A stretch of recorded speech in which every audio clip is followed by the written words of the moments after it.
Kelionė, į kurią vykome, galima bet kuriuo metų laiku. Viskas, ką turėjome pasiimti, te buvo gera nuotaika, nes visų kitų jau buvo pasirūpinta. Tiksliai, kur vykstame, tiesą pasakius, nelabai ir žinojome, nes šios lengvai ekstremalios išvykos organizatorius Vaidotas Marozas džiaugsmingai pareiškė, kad skelbtas maršrutas kiek pakoreguotas, bet anksčiau ar vėliau į sostinę sugrįšime.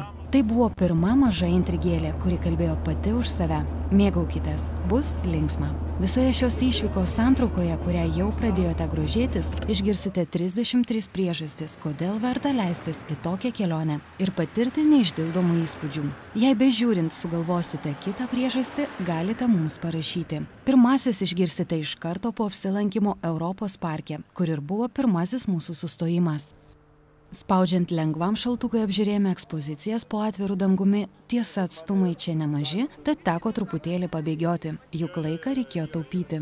Pasisvečiavę ir išgėrę šiltos arbatos judėjome toliau. Tad dabar pirmosios žadėtosios priežastis, dėl ko verta taip keliauti. Jei jums viskas nusibodo, jei jūs aplankė svečiai, kuriems reikia parodyti ką nors naujo, ar aplankė svečiai, kurių nelaukite, bet privalote juos užimti, ir jei jais norite atsikratyti, bet taip, kad jie liktų patenkinti, verta taip keliauti.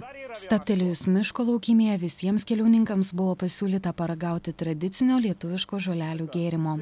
Po tokio draugiško pabendravimo įsiamžinome bendroje nuotraukoje. Toliau važiavome link stručių fermos. Jei netikite, kad stručiai gali gyventi ant sniego, patikėsite tai pamatę.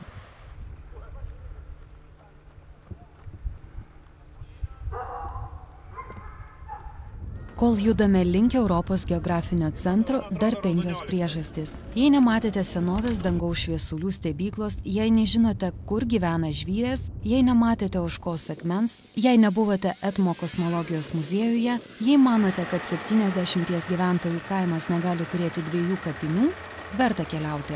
Atvykus į Europos geografinį centrą gavome dozę informacijos ir diplomus liudijančius, kad čia lankėmės. Vaidotas Marozas, Lietuva. Sveikinam. Pasižymėję ir vėl judame toliau. Dizelinė variklį, kai trūksta sveikatos,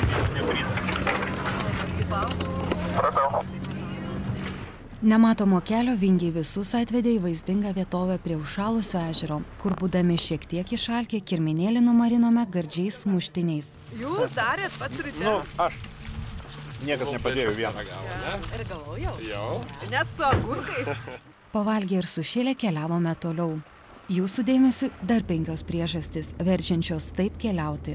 Jei nematėte, kaip upelio dugne ropoja vėžiai, jei manote, kad degtinė gaminama tik gamyklose, jei norite parodyti savo vyrui ar savo moteriai, kokie jūs kieti, jei norite sužinoti, ką gali visureigis, galite tai ir sužinoti. Mes stengiamės sudaryti tokį vaizdą, kad mūsų tyko pavojai ir visą laiką reikia būti įsitempus, kad vilkas neužpultų arba meška nesuvalgytų.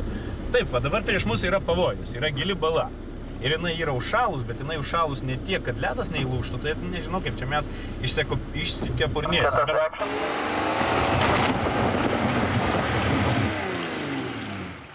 Vladai, gal biškai iškaunau? Išlys. Kelt!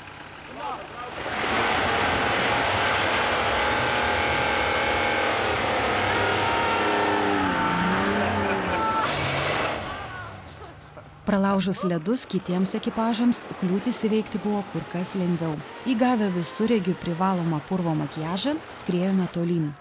Vaidai, ar sutiksi, kad Lietuvoje egzotinių vaizdų pakanka?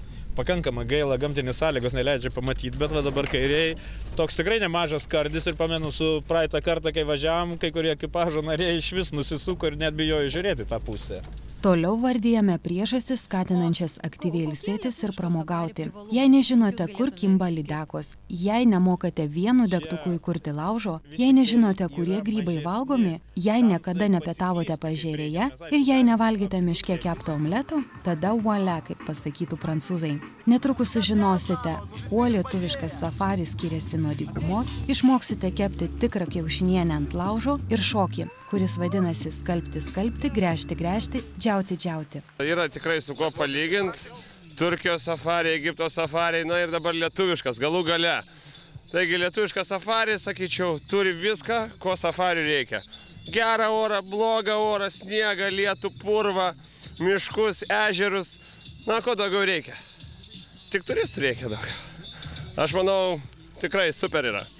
Aš norėčiau papildyti kolegą. Lietuviškas safaris turi puikaus makijažo automobiliams. Blakstienos prailgintos, šonai padažyti. Nu, kas gali būti geriau? Dykumoje taip nepadarys. O šitas draugystės laužas, kam jisai dabar kūriamas? Ką kepsit? Jis kūriamas atminčiai vietinių indėnų, kurių jau dabar čia nebelikę. Praktiškai kiek važiavom, nė vieno nematėm, bet manoma, kad prieš daugelį šimtmečių jie čia gyveno ir gana gausiai.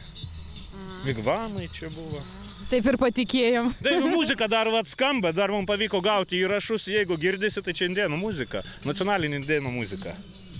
Nu, Vaidas kaip visada šmeištauja. Sotus, laimingi ir kupini įspūdžių sėdame į visureigius ir toliau kelionę tęsime Labanoro girios takais. Pakelėje pamatė įspūdingą sniego žmogų, kol neištirpo, kartu su juo įsiamžinome nuotraukoje.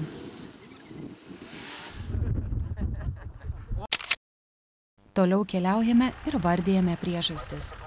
Jei nebuvote observatorijos bokšte, jei norite tikro bernvakario ar mergvakario, jei nematėte, kaip kepama naminė duona, jei nežinote, kaip iš sniego pagaminti vanilinius ledus, kelionėje tai sužinosite. Pradėjus temti, atvykome į Labanorą, kur mus pasitiko Labanoro regioninio parko direktorius.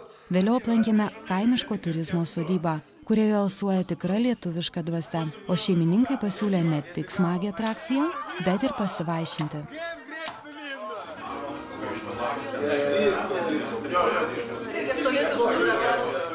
Vėliau vykome į garsaus humoristo Vytauto Šerėno sodybą. Visiška tamsa ir tik visureigių šviesų atspindžiai atvėrė ramumą alsuojančio naktinio miško vaizdus. Atvykus į sodybą mus pasitiko Vytauto žmona Dalia, kuri pasiūlė pirtį norintiems pasikaitinti, kitigi patraukėme pasišildyti prie židinio.